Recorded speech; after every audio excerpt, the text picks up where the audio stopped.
biarlah kesukaan surga selalu menjadi milik kita di hari-hari terakhir ini, sehingga kehidupan kita boleh menjadi kehidupan seperti Kristus. Ya, oleh sebab itu biarlah kehidupan kita boleh menjadi kehidupan yang berkenan kepada Tuhan. Kita siapkan hati kita untuk kita menyambut pribadi Allah yang adalah maha besar adanya. Dan biarlah hati kita, pikiran kita hanya tertuju kepada pemberitaan firman. Sehingga sungguh-sungguh kita fokus dan kita percaya bahwa Yesus menjadi jawaban dalam setiap pergumulan kita. Oleh sebab itu, biarlah kehidupan kita boleh mengangkat pujian kita kepada Tuhan. Psalm 111, Dia akan hapus air mata. Begitu banyak air mata, ratap tangis, pergumulan kita di tengah-tengah dunia ini. Namun kita percaya bahwa firman Tuhan pada pagi hari ini akan menjawab segala pergumulan kita, sehingga kita bahagia dan kita tidak merasa kecewa dalam mengikut Tuhan. Oleh sebab itu, mari kita angkat pujian ini lebih sungguh-sungguh. Kita katakan, hidup yang lelah dan bertanggungan berat. Hidup yang lelah dan yang bertanggungan berat, yang berduka penuh air mata. Kita bernyanyi dengan sungguh-sungguh. Jangan putus asa, ada sesuatu yang indah dijanjikan bagi yang percaya.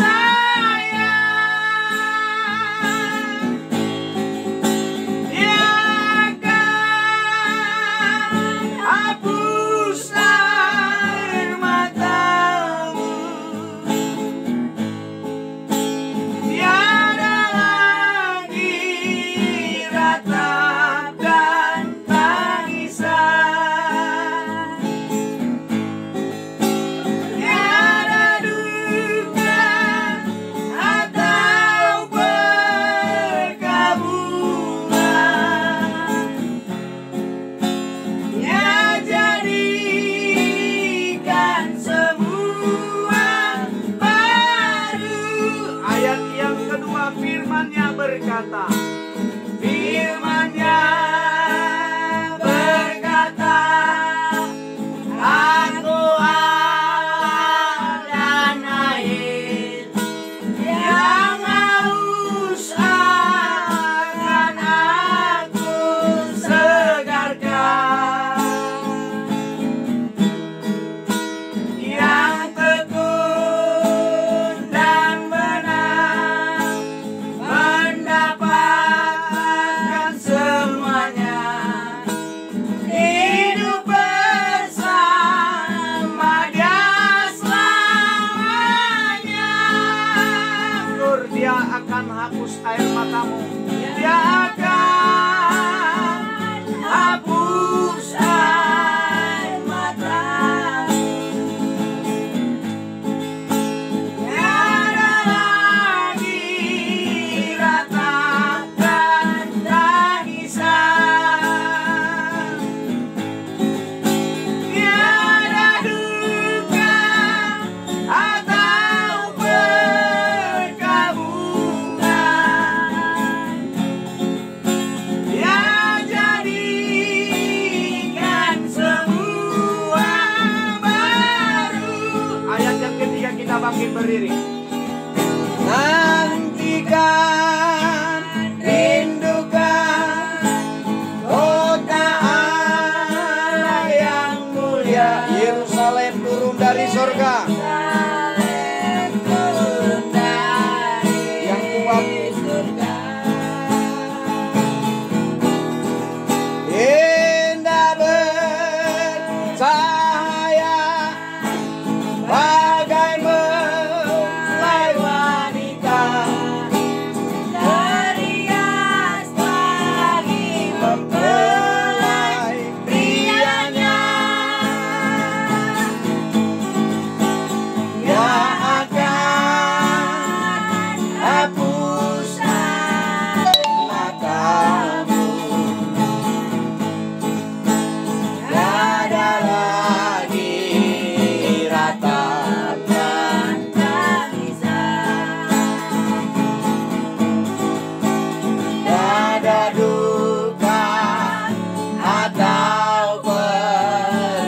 semula, ya jadikan semua baru,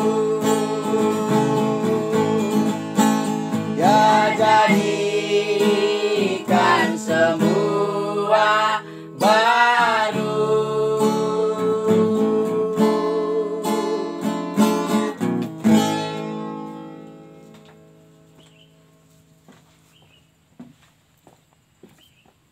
Mari kita berdoa.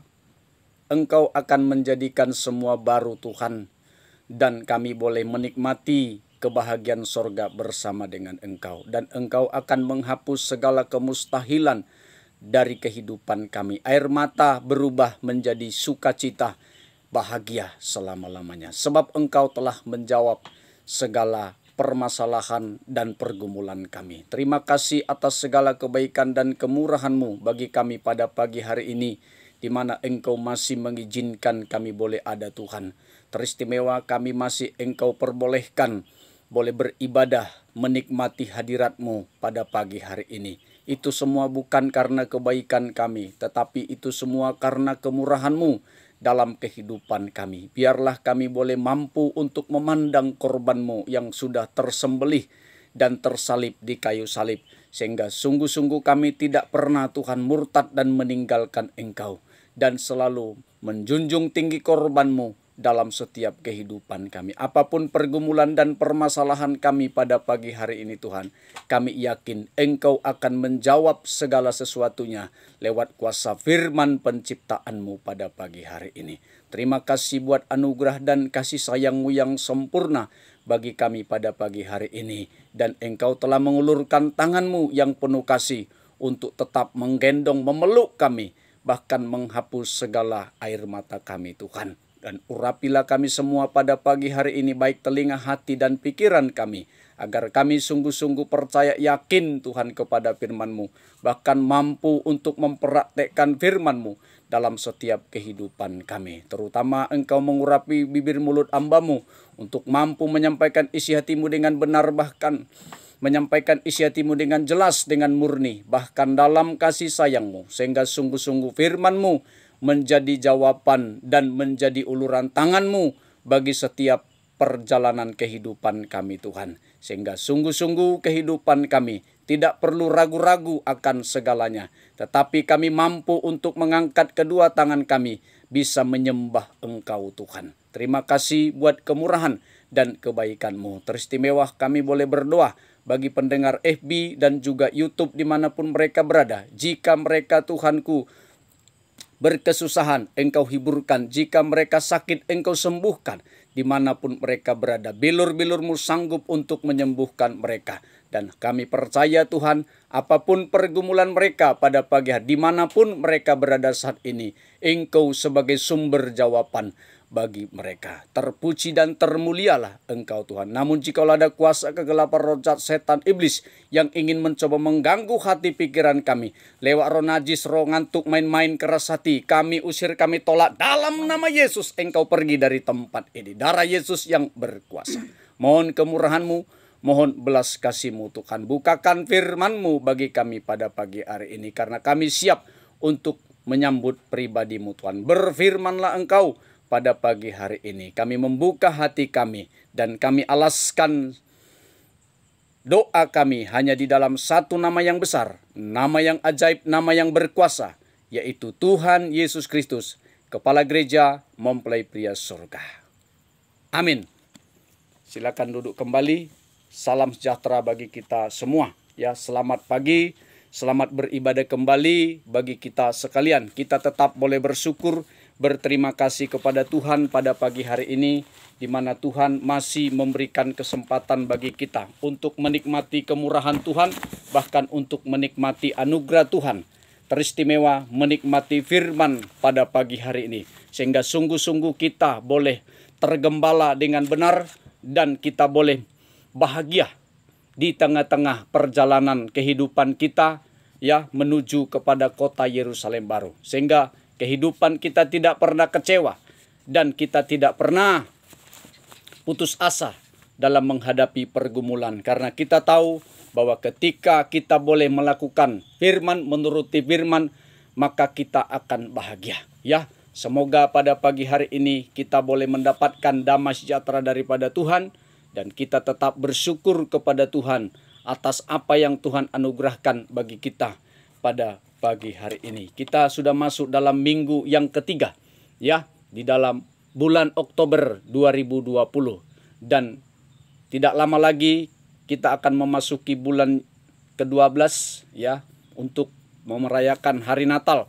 Tetapi biarlah kita tetap berada di dalam kasih Tuhan, sehingga damai sejahtera sukacita melimpah bagi kita. Ya, selamat berbahagia dalam mendengarkan firman Tuhan. Di dalam nama Tuhan Yesus Kristus, Kepala Gereja Mempelai Pria Surga. Semoga kuasa Roh Kudus memberikan pengertian bagi kita sekalian. Puji Tuhan, ya, tema kita pada pagi hari ini adalah siapa yang menuruti firman adalah sempurna. Siapa menuruti firman adalah sempurna. Ya, di dalam 1 Yohanes 2 ayat yang kelima. Mari akan kita pelajari tentang suratan 1 Yohanes 2 ayat 5. Tentunya dalam pola tabernakel saya sedikit menyinggung, ya, bahwa suratan 1 Yohanes ini terkena kepada tudung lapis ketiga, ya. Tudung lapis ketiga, yaitu kulit domba jantan yang dicelup merah, ya. Jadi saya tidak berbicara tentang tudung. Tentunya ini adalah ibadah raya. Jika untuk berbicara tentang tudung, maka kita harus berada di dalam PA, sehingga lebih dalam lagi untuk menampilkan tudung lapis yang ketiga. Ya, pagi ini saya akan menceritakan tentang tema kita, di mana siapa yang menuruti firman adalah sempurna. Mari kita baca dan kita buka Alkitab kita supaya kita mengerti kronologis tentang cerita tema di atas. Mari kita baca berlahan-lahan. Ayat yang ke-5.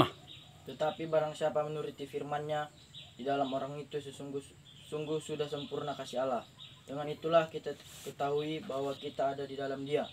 Barang siapa mengatakan bahwa ia ada di dalam Dia, ia wajib hidup sama seperti Kristus. Ya, terima kasih dikatakan di sini, tetapi barang siapa menuruti firman-Nya, dia adalah orang yang sempurna. Maka dalam suratan 1 Yohanes ini mengatakan kehidupan orang yang menuruti firman adalah sempurna. Jadi ketika kita belajar untuk menuruti firman, maka kita adalah orang yang sempurna di hadapan Tuhan. Ya. Kita tidak bisa melawan firman, dan kita tidak bisa menjauhi diri dari firman. Karena dalam Yohanes 1 ayat 1 adalah, pada mulanya adalah firman, firman itu bersama-sama dengan Allah, dan firman itu adalah Allah sendiri. Maka kehidupan manusia itu dikontrol oleh firman. Ya, dikontrol oleh firman. Jadi jika manusia itu keluar daripada konteksnya firman Tuhan, maka kehidupan manusia itu akan tersesat. Ya. Kita tidak bisa membantah, dan kita harus yakin dan percaya bahwa ketika kehidupan kita boleh melakukan firman Tuhan, maka di situ kehidupan kita akan menjadi kehidupan yang disempurnakan oleh firman.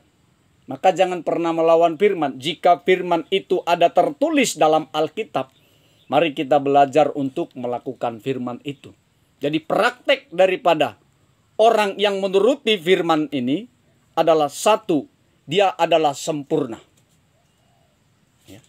Yang pertama, dia adalah sempurna. Prakteknya adalah jika kita sempurna, maka kasih Allah ada bagi kita.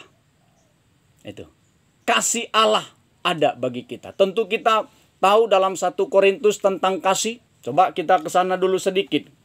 1 Korintus. Mari. Supaya kita tahu, jika kita boleh melakukan firman, prakteknya kita menjadi orang yang sempurna. Hasilnya ada kasih Tuhan bagi kita. Apa itu kasih? Mari kita lihat dalam 1 Korintus pasal yang ke-13. Mari, ayat yang ke-4 dimulai. Mari, akan kita lihat dan kita pelajari tentang kasih ini. Mari.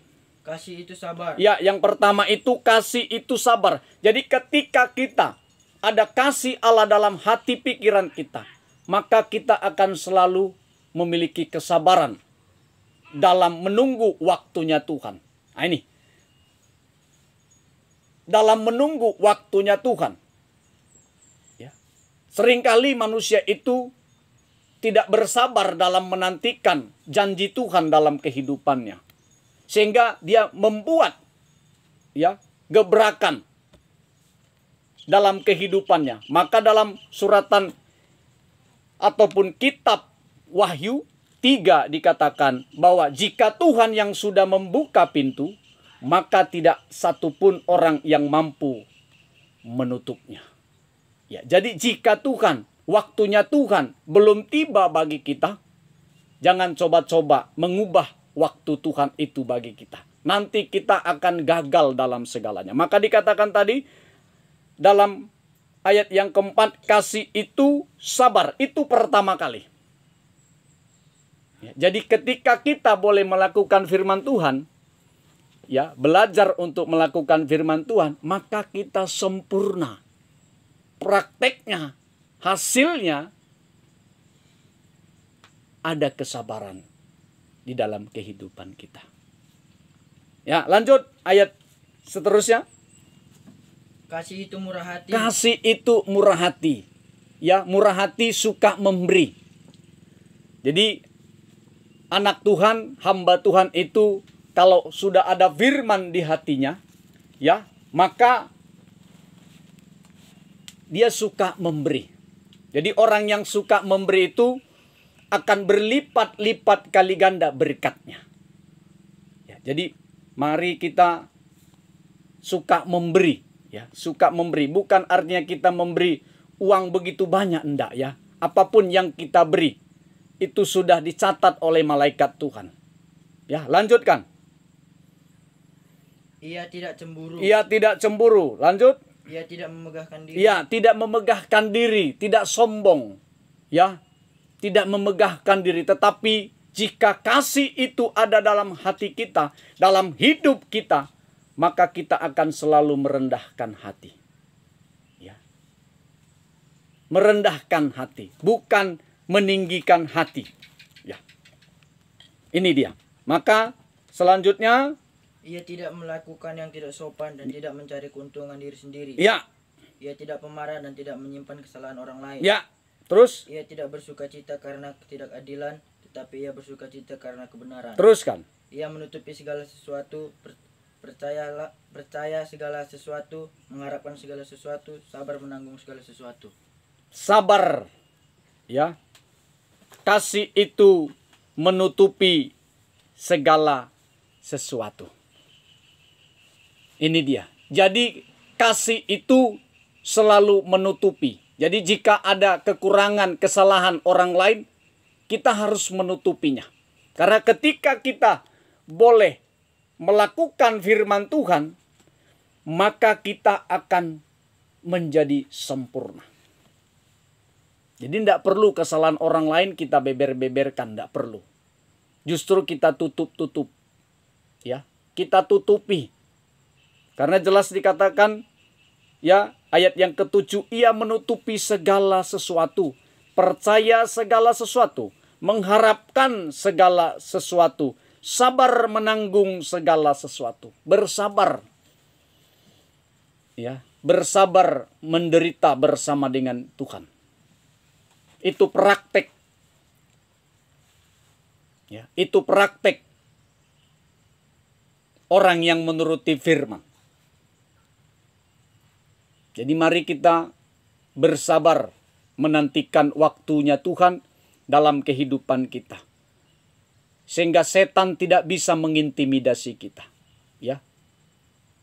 Jadi tudung itu berbicara tentang perlindungan.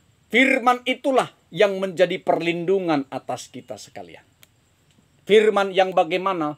Firman pengajaran dalam terangnya tabernakel. Itulah yang akan melindungi kita dari segala ancaman godaan setan yang terkutuk. Ini. Maka mari kita belajar untuk menuruti firman dalam kehidupan kita. Sekalipun itu sulit bagi daging kita. Tetapi ketika kita belajar untuk action, maka saya yakin roh kita akan menurutinya. Ini. Tidak bisa tidak. Kita tidak bisa membantah kepada firman Tuhan. Tetapi kita mari belajar untuk melakukan firman Tuhan. Itu jelas sekali. Coba kembali kepada tema kita tadi dalam 1 Yohanes 2. Ayat yang kelima tadi. Mari. 1 Yohanes 2. Tetapi barang siapa menuruti firman-Nya, di dalam orang itu sungguh sudah sempurna kasih Allah. Iya, sempurna kasih Allah. Maka tidak ada bercacat. Ya. Tidak akan bercacat. Jadi mari kita berlomba-lomba untuk belajar menuruti firman Tuhan. Agar kita sempurna di hadapan Tuhan. Ya. Sempurna di hadapan Tuhan. Apapun menjadi konsekuensinya dalam kehidupan kita, ya, kita harus terima. Ketika kita boleh melakukan firman Tuhan yang tertulis dalam Alkitab ini, maka pasti ada konsekuensi yang kita terima. Ya. Banyak orang yang tidak suka kepada kita ketika kita boleh mempraktekkan firman di dalam kehidupan ini. Pasti ada orang yang tidak senang. Ya. Tetapi firman Tuhan harus menjadi harga mati bagi kita. Coba kita lihat di dalam 1 Tesalonika 1 ayat 6. Kita harus tetap menuruti firman. Mari. 1 Tesalonika. Tidak bisa tidak. Harga mati itu firman Tuhan dalam kehidupan kita. Ya.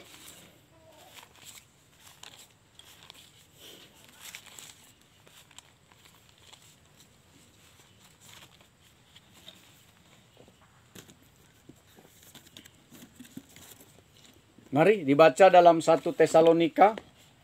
Dan kamu telah menjadi penurut kami dan penurut Tuhan. Ya. Dalam penindasan yang berat kamu telah menerima firman itu dengan sukacita yang dikerjakan oleh Roh Kudus.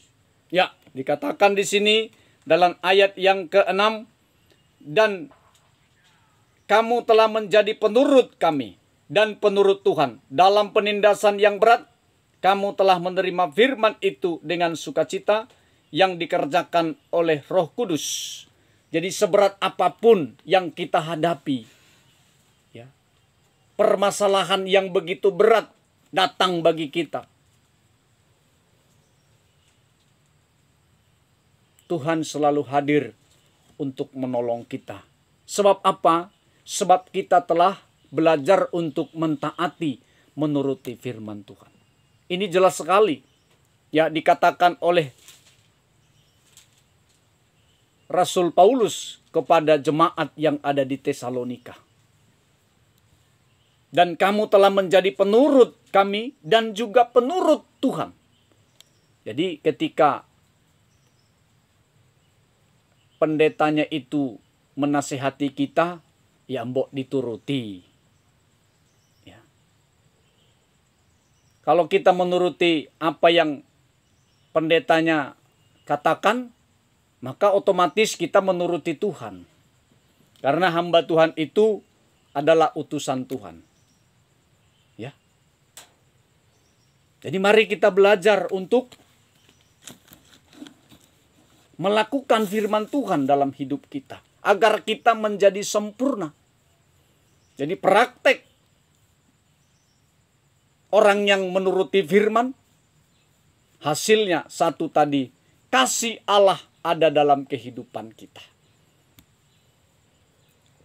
Jadi jika ada kekurangan, kelemahan kita, ya mbok ditutupi.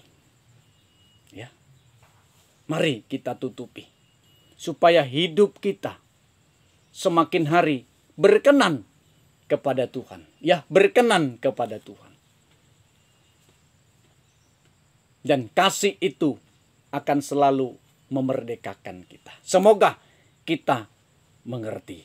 Ya, kita lanjutkan bahkan di dalam Wahyu 3 ayat 9. Ini tadi, Wahyu 3 ayat 8 dan 9. Mari. Jika kita menuruti firman, maka segala pintu berkat akan dibukakan. Maka kehidupan manusia itu harus belajar untuk melakukan firman. Jangan pernah membantah firman Tuhan, apalagi mengubah firman Tuhan. Apa yang tertulis dalam Alkitab ini, mari kita lakukan dengan sungguh-sungguh. Jangan berbantah-bantah. Ya, apalagi yang di luar sana, kita tidak boleh berfokus kepada peraturan manusia. Kita harus berfokus kepada peraturan Tuhan yang dituliskan dalam Alkitab. Supaya kita nanti jangan salah langkah. Dan jangan menuntut kepada Tuhan ketika kita nanti kembali kepada Tuhan. Ya, seperti dalam Injil Matius 7 itu. Ya.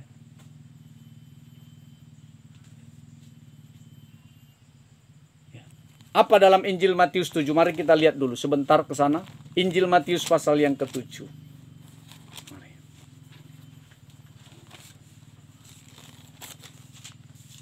Ayat yang ke-21. Mari. Ini nanti banyak orang yang seperti ini. Bukan setiap orang yang berseru kepadaku, Tuhan, Tuhan, akan masuk ke dalam kerajaan surga. Ya, bukan setiap orang, kata Tuhan. Ya, bukan semua orang Kristen yang masuk dalam kerajaan surga. Karena dia Kristen, agama KTP-nya itu Kristen, lalu dia masuk surga menuntut. Enggak. Padahal KTP itu adalah singkatan Kristen tanpa pertobatan. Jadi mari kita boleh menuruti firman. Supaya apa? Coba lanjutkan kembali. Melainkan dia yang melakukan kehendak Bapakku yang di surga. Melakukan kehendak Bapakku yang di surga. Teruskan. Pada hari terakhir banyak orang akan berseru kepadaku, Tuhan, Tuhan, bukankah kami bernubuat demi namamu dan mengusir setan demi namamu dan mengadakan banyak mujizat demi namamu juga. Pada waktu itulah aku akan berterus terang kepada mereka dan berkata, aku tidak pernah mengenal kamu, nyahlah. Udah cukup ya. Jangan dipotong-potong, cukup sudah. Ini banyak penuntutan kepada Tuhan. Banyak nanti orang yang menuntut. Ini permisi. Ya. Kadang orang bangga menjadi gereja tradisi, bukan bangga menjadi warga negara surga. Ya, ini mohon maaf. Ya, bangga jadi anggota jemaat gereja besar tanpa pertobatan. Ya.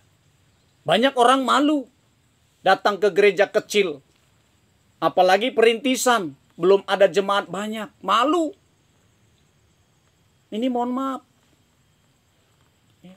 Dia lebih senang kepada gereja yang ber-AC, yang terkenal, yang bermerek. Karena di dalamnya adalah orang-orang hebat. Padahal belum tentu ada firman penyucian di dalamnya. Belum tentu mereka itu dikenal oleh Tuhan. Ini mohon maaf. Ini nanti akan terjadi dalam Injil Matius pasal yang ke-7 ayat yang ke-23.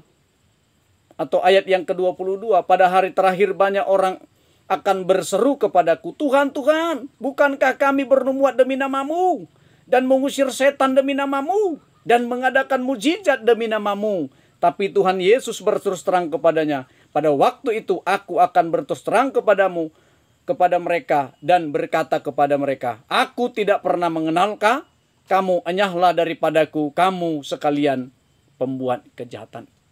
sungguh luar biasa. Jadi jangan bangga menjadi jemaat gereja yang besar, tapi belum tentu dikenal Tuhan. Ya. Tapi banggalah kita boleh melakukan firman Tuhan dalam kehidupan kita. Tuhan Yesus nanti tidak melihat organisasi di sorga. Dia tidak tanya. Yang dia tanya, adakah kamu melakukan firman-Ku di bumi ini? Itu dia. Ya. Jadi ini harus betul-betul kita pahami. Ya. Jadi jika kita sudah melakukan firman dalam hidup kita, maka pintu sorga akan dibukakan. Jika pintu sorga sudah dibukakan, maka tidak satu pun yang bisa menutupnya. Dalam Wahyu pasal yang ketiga, ayat 8 dan 9. Mari kita lihat. Wahyu pasal yang ketiga, ayat 8 dan 9. Mari. Aku tahu segala pekerjaanmu. Ya. Lihatlah, aku telah membukakan pintu bagimu yang tidak dapat ditutup oleh seorang pun. Ya, aku tahu segala pekerjaanmu, kata Tuhan. Ya kan? Aku tahu, huruf besar, berarti Yesus tahu apa segala perjuangan kita, beban berat kita di tengah-tengah dunia ini. Dia tahu. Jadi tidak perlu kita berpantun kepada orang, tidak perlu kita memberitahukan pergumulan kita kepada jemaat ataupun kepada saudara-saudara kita yang lain. Cukup hanya antara kita dengan Tuhan. Lewat komunikasi doa kita, kita beritahukan kepada Tuhan. Maka dikatakan, aku tahu segala pekerjaanmu. Lihat, aku telah membuka pintu bagimu. Jadi jika Tuhan yang sudah membuka pintu, percaya dan yakin, tidak satu pun iblis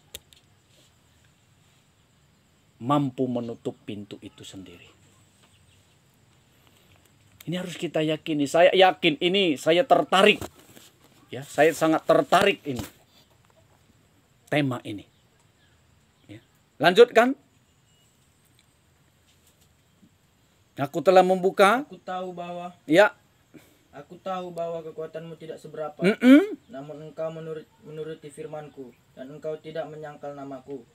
Lihatlah beberapa orang. Ya, cukup sampai di situ. Aku tahu segala pekerjaanmu.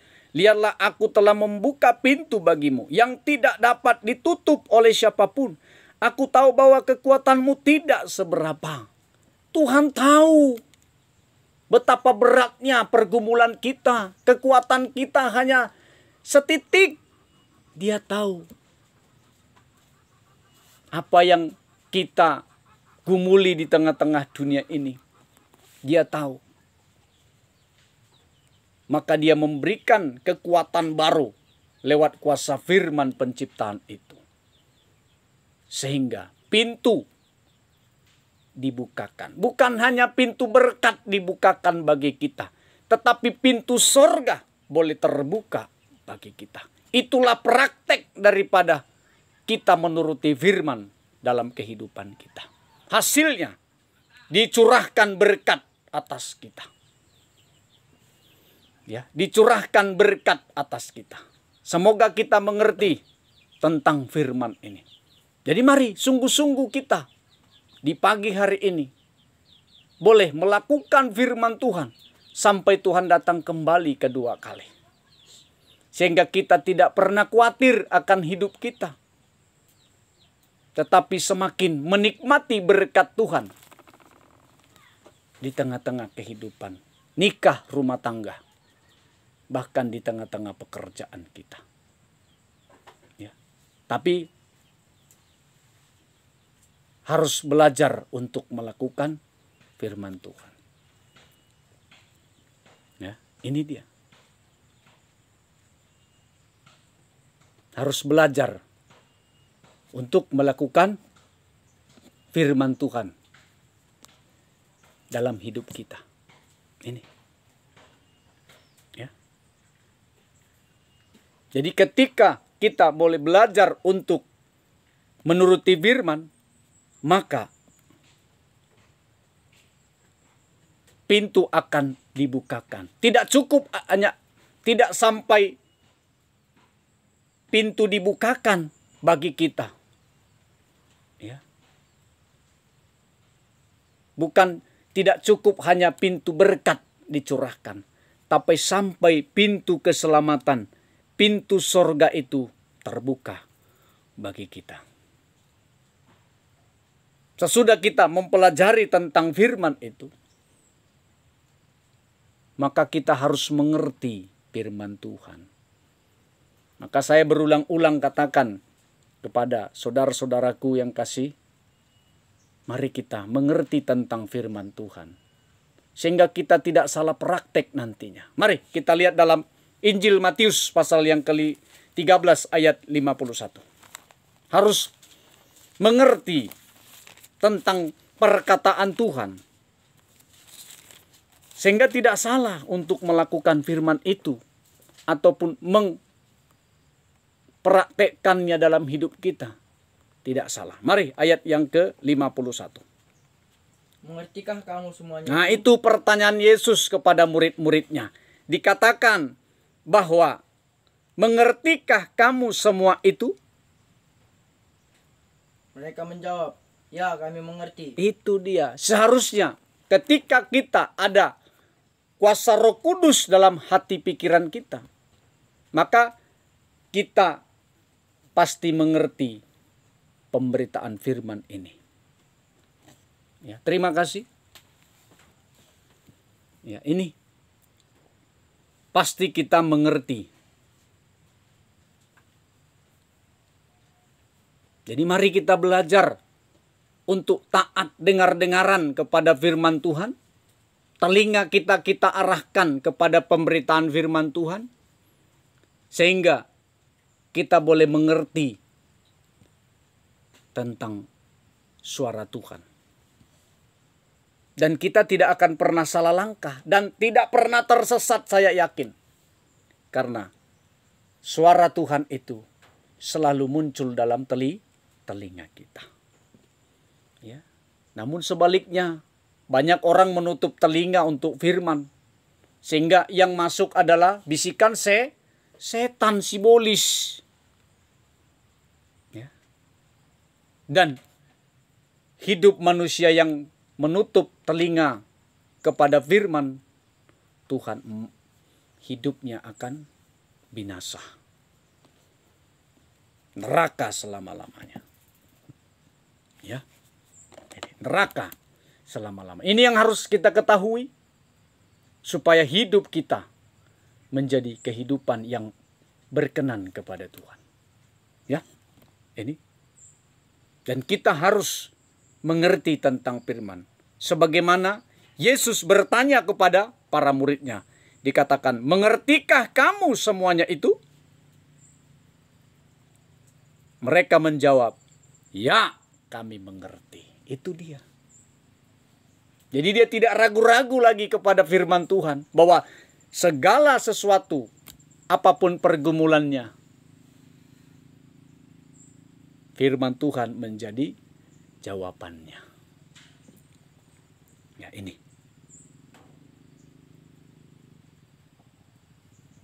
Maka kalau kita percaya kepada firman Tuhan itu, saya yakin kita pasti hidup.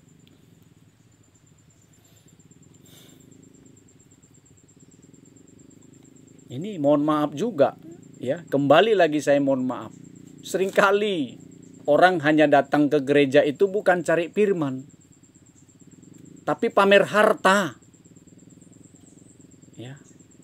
Pamer harta, cari jodoh di gereja. Ini mohon maaf lagi. Ya.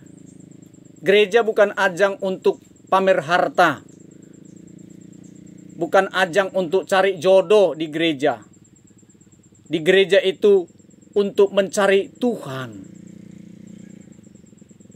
Ya. Pamer harta di gereja. Ya kan? Dia pakai nanti semua emasnya, berliannya. Padahal firman Tuhan mengatakan tidak boleh memakai perhiasan-perhiasan mahal. Apalagi ke gereja. Ini mohon maaf lagi ya. Ini ada tertulis kok di dalam 1 Timotius. Ya.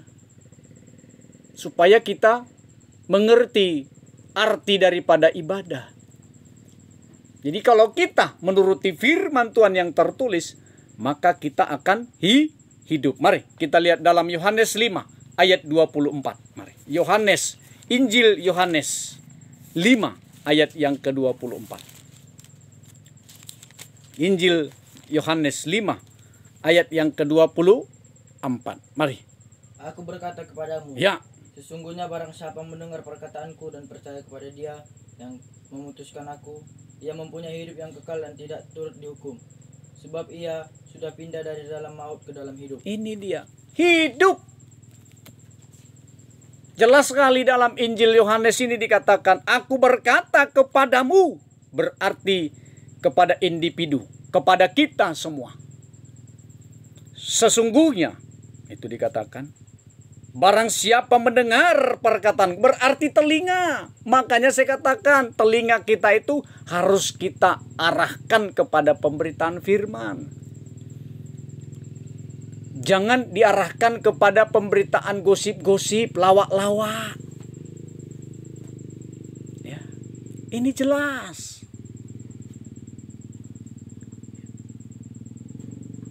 Dan percaya kepada Tuhan yang mengutus aku.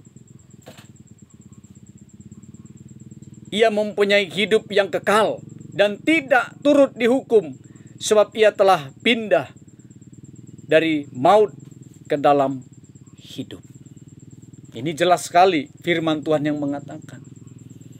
Maka apapun permasalahan kita, sekotor apapun kita, sejahat apapun kita di luar sana, tapi kalau kita datang kepada Tuhan dengan hancur hati, mendengar firman dan melakukan firman, maka kita ada harapan untuk ditolong dan diampuni oleh Tuhan. Ya.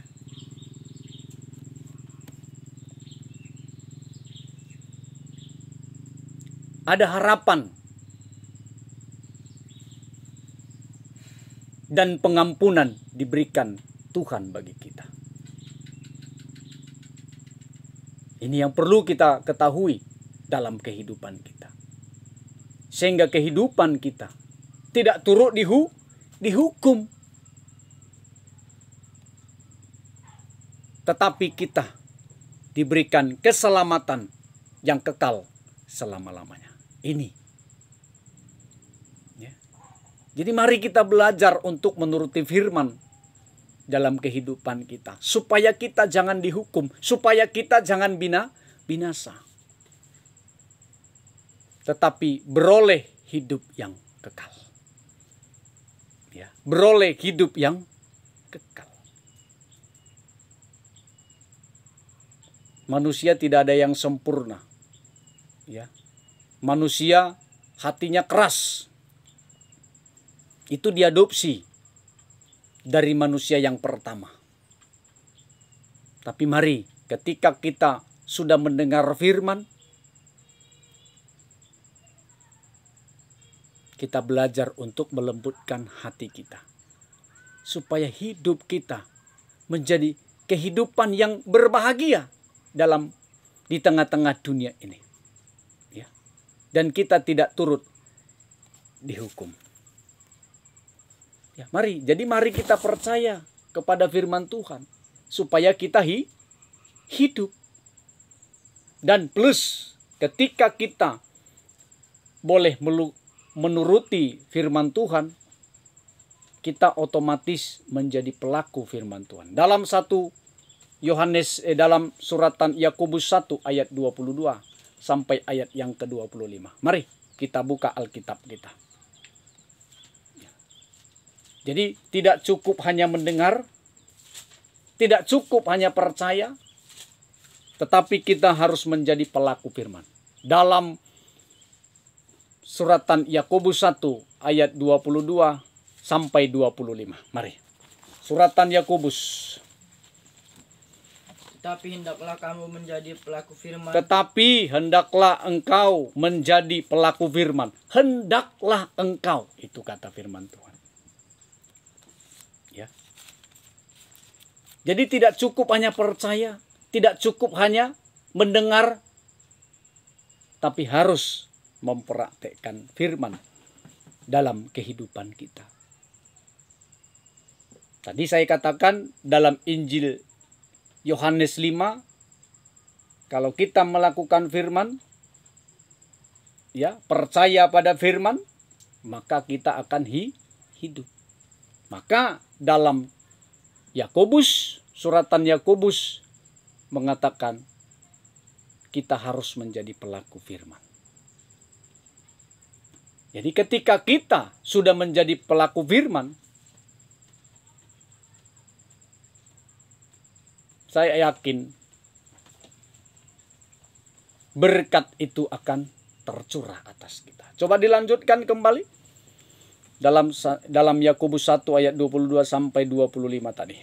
Tetapi hendaklah kamu menjadi pelaku firman dan bukan hanya pendengar. Itu saja. yang pertama. Tetapi hendaklah engkau menjadi pelaku firman, bukan hanya pendengar. Titik. Itu harga mati. Jadi jika kita hanya pendengar firman, nanti kita seperti Yudas Iskariot, si pengkhianat. Itu hanya mendengar firman saja, tidak melakukan firman Tuhan. Maka dia mendengar ketika Yesus khotbah, dia mendengar tapi tidak mau melakukan firman Tuhan, sehingga Yesus dia jual. Pertanyaannya, apakah nanti muncul Yudas Iskariot di akhir zaman? Banyak yang muncul. Jadi hati-hati. Makanya saya katakan tidak cukup hanya percaya, tidak cukup hanya yakin, ya, tidak cukup hanya mendengar, tapi melakukan firman Tuhan dalam kehidupan kita. Itu jelas pertama kali dikatakan, tetapi hendaklah kamu menjadi pelaku firman dan bukan hanya pendengar saja.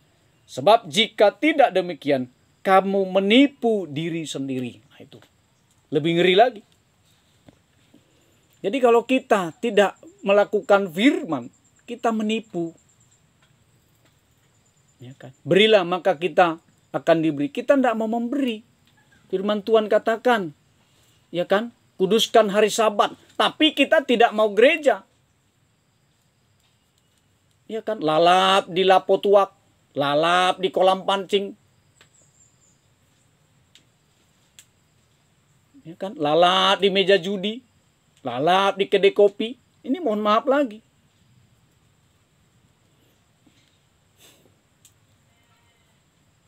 Ini. Kita menipu diri kita.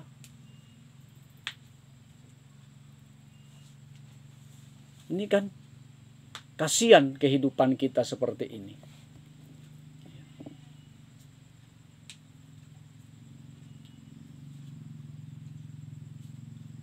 Ayat yang ke-23. Sebab jika seorang hanya mendengar firman saja dan tidak melakukannya, ia adalah seumpama seorang yang sedang mengamat-amati mukanya yang sebenarnya di depan cermin. Baru saja ia memandang dirinya, ia sudah pergi atau ia segera lupa bagaimana rupanya. Tetapi barang siapa meneliti hukum yang sempurna, yaitu hukum yang memerdekakan orang, dan ia bertekun di dalamnya, jadi bukan hanya mendengar untuk melupakannya, tetapi sungguh-sungguh melakukannya, ia akan berbahagia oleh perbuatannya. Itu dia, akan berbahagia. Jadi jangan malu untuk melakukan firman, berpegang teguh kepada firman. Jangan malu.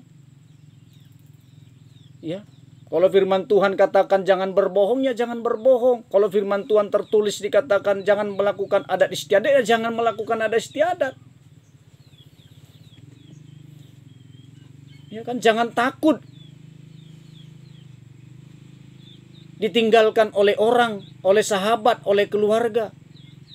Jangan takut, karena Yesus beserta dengan kita. Itu perkataan Tuhan.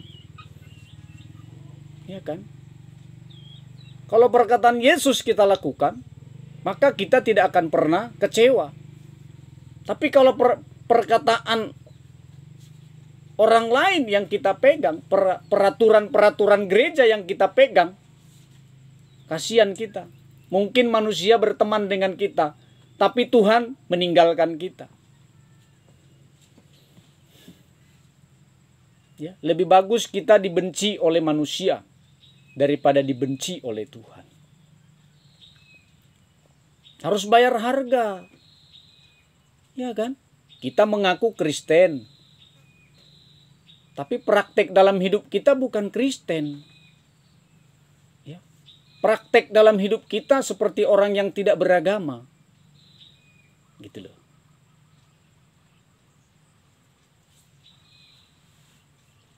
Jadi mari di hari-hari ini belajarlah untuk menuruti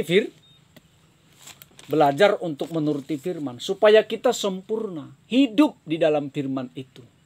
Dan saya yakin semakin hari semakin dinyatakan oleh Tuhan kebesarannya dalam hidup kita.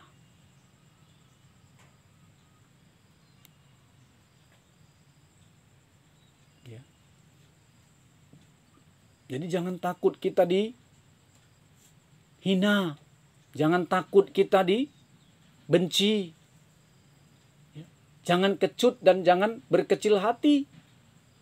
Karena sudah dinyatakan oleh Tuhan, barang siapa menuruti firman-Ku, maka dia harus memikul salib. Hidup menderita bersama dengan Kristus adalah kebahagiaan kita. Menjadi bagian daripada orang Kristen. Jadi marilah kita menjadi orang Kristen yang mempunyai pertobatan. Ya, supaya kita betul-betul menjadi orang Kristen yang dikenal oleh Tuhan.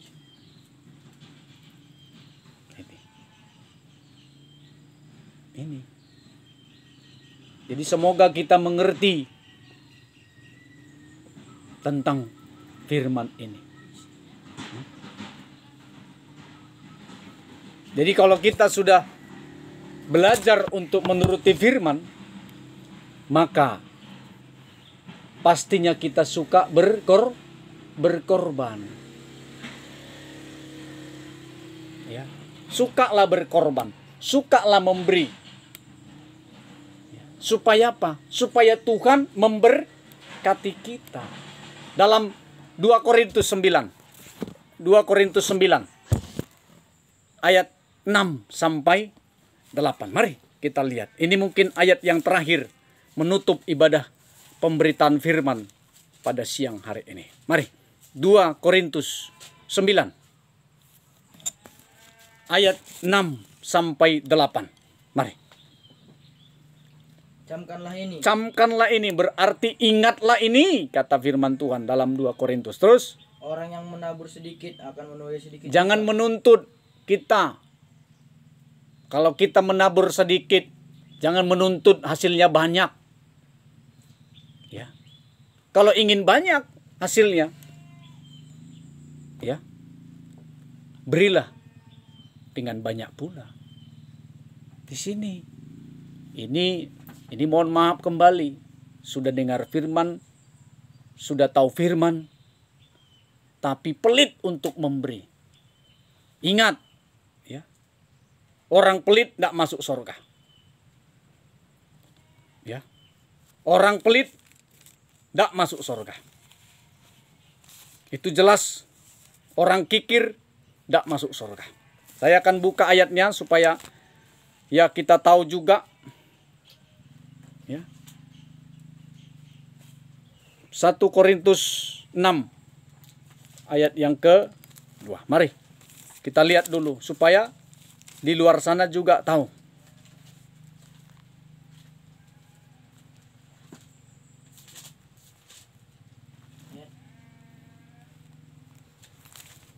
Mana 1 Korintus 6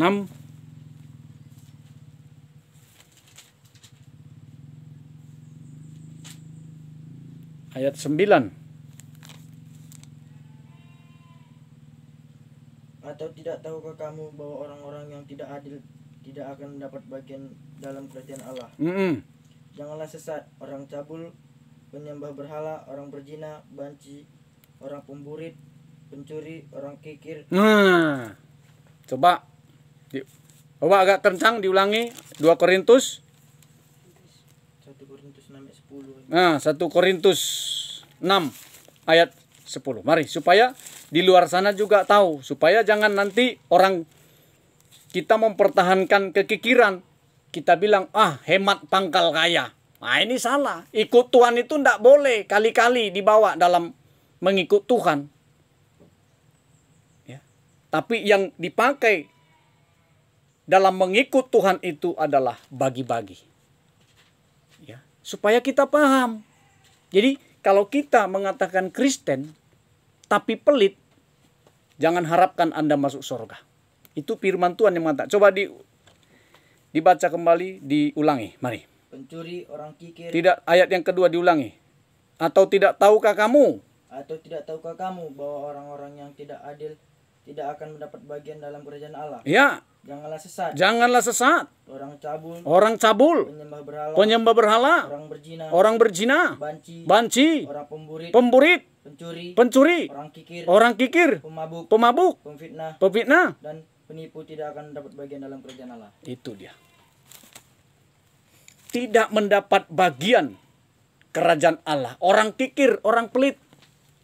Hati-hati, ini firman Tuhan. Ya. Bukan saya yang mengatakan, tetapi ini firman Tuhan yang tertulis di Alkitab. Ya. Yang tertulis di Alkitab. Jadi mari, kalau kita mau ingin banyak dapat kita, tanamlah banyak-banyak. Ini sudah ditanam sedikit, ngotot banyak hasilnya. Dari mana jalannya? Maka dikatakan dalam 2 Korintus ayat yang ke-9 tadi, ayat yang ke-6 sampai ayat yang ke-8, mari. Camkanlah ini, orang yang menabur sedikit akan menuai sedikit juga. Iya, camkanlah ini, orang yang menabur sedikit akan menuai sedikit juga. Terus? Dan orang yang menabur banyak akan menuai banyak juga. Itu sudah pasti. Mari, taburlah banyak-banyak. Berilah banyak-banyak. Supaya kita menuai banyak juga. Sekecil apapun pemberian kita kepada manusia, ingat Tuhan akan mencatat itu. Ya. Tapi memberinya jangan paksaan. Supaya Tuhan membalaskan berkat berlipat kali ganda. Harus memberi dengan ikhlas. Lanjutkan coba. Hendaklah masing-masing memberikan menurut kerelaan hatinya. Jangan dengan sedih hati atau karena paksaan. Iya, jangan memberi. Supaya nanti aku ini dibalaskan Tuhan berkat. Jangan. Pemberian ini juga dikoreksi oleh Tuhan. Maka saya ingatkan, ya banyak di luar sana. Apalagi dia orang kaya, perantau, berhasil dia dirantau, pulang ke desa.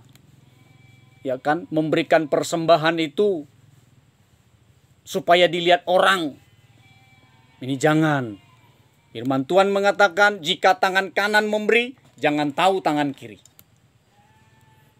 Mau berapa miliar pun mau kita kasih, tidak usah diperlihatkan kepada orang bahwa kita itu orang yang sukses di perantauan.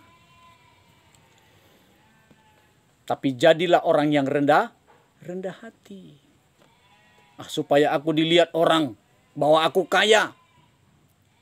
Lalu dia memberi persembahan itu dipamer-pamer. Nah, itu tidak boleh. Itu hati-hati. Ini saya ingatkan di luar sana. Kalau kita mengaku Kristen, ikuti teladan Yesus Kristus. Titik. Ikuti apa yang tertulis dalam Alkitab ini. Supaya kita hidup. Maka dikatakan tadi, hendaklah masing-masing memberi menurut kerelaan hatinya. Jangan dengan sedih hati atau karena paksaan, sebab Allah mengasihi orang yang memberi dengan sukacita. Tuhan melihat hati yang sungguh-sungguh memberi. Ya, ini. Jadi jangan paksaan. Saya suka memberi kok. Ya. Walaupun saya tidak punya, saya beri. Ya. Karena saya tahu apa yang saya tabur dulu itu Tuhan membalaskan itu. Ya. Saya tidak tahu pelit. Saya tidak tahu kikir, walaupun di rumah itu tidak punya apa-apa. Itu saya. Karena aku tahu Tuhan yang kulayani itu Tuhan yang hidup. Gitu loh.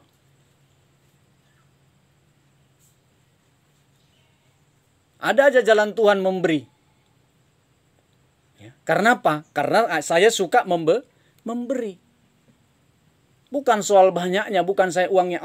Enggak. Tapi dengan cara kita mau traktir kawan, kita mau bayar uang ininya, itu sudah berkorban namanya. Sudah menabur namanya. Bukan harus memberi duitnya, oh ini ya, aku kasih 10 juta. Enggak. Kalau kita pun beri 10 juta, kalau ingin dipuji oleh manusia itu, enggak ada artinya. Ya, jangan harap Tuhan membalaskan berkat beliau. Tapi sekalipun kita memberi 10.000 kepada orang itu atau 2.000 perak, tapi kita ikhlas, maka Tuhan Yesus akan membalaskan berkat berlipat kali ganda. Ini. Ya. Jadi Tuhan memberi, melihat orang yang mau berkorban dengan sukacita, dengan kerelaan hatinya. Jadi praktek orang yang menuruti firman, hasilnya adalah kasih Allah akan tumbuh dalam hidupnya, akan tumbuh dalam hatinya, akan tumbuh dalam pribadinya. Lanjut ayat yang terakhir, ayat yang ke-8. Mari. Dan Allah sanggup melimpahkan segala kasih karunia kepada kamu. Dan Allah sanggup melimpahkan segala kasih karunia kepadamu supaya kamu senantiasa berkecukupan. Tidak berkekurangan. Jadi kalau kita praktekkan firman itu untuk memberi, hasilnya kita berkelimpahan. Kita berkelimpahan. Jadi jangan takut untuk memberi. Apapun. Kalau kita lihat itu kita bayarkan. Ya. Ya. Pak Nenggolan itu banyak berkatnya itu. Sekalipun mereka butuh uang. Tapi saya tahu. Tuhan akan memberkati berlipat kali ganda bagi dia. Jadi tidak pernah minuman saya itu saya yang bayar. Tapi dia selalu membayar. Ya, itu dia. Itu luar biasa. Karena dikatakan, dan Allah sanggup melimpahkan segala kasih karunia kepada kamu, supaya kamu senantiasa berkecupan di dalam segala sesuatu. Dan malah berkelebihan di dalam berbagai kebajikan. Luar biasa. Double. Ya. Double dia. Ya, ini luar biasa. Maka orang yang hidup di dalam firman akan berbeda berkatnya. Akan berbeda masa depannya dengan orang yang tidak mau melakukan firman Tuhan. Jadi mari kita belajar untuk menuruti firman Tuhan supaya kita sempurna. Dan kasih Tuhan selalu ada bagi kita. Mungkin ini yang bisa saya sampaikan bagi kita pada siang hari ini. Semoga firman ini menjadi motivator bagi kita untuk tetap semangat melakukan segala pekerjaan kita, walaupun banyak pergumulan tantangan yang kita hadapi, namun kita percaya bahwa Tuhan selalu ber-Immanuel bagi kita sekalian. Tuhan Yesus memberkati kita semua.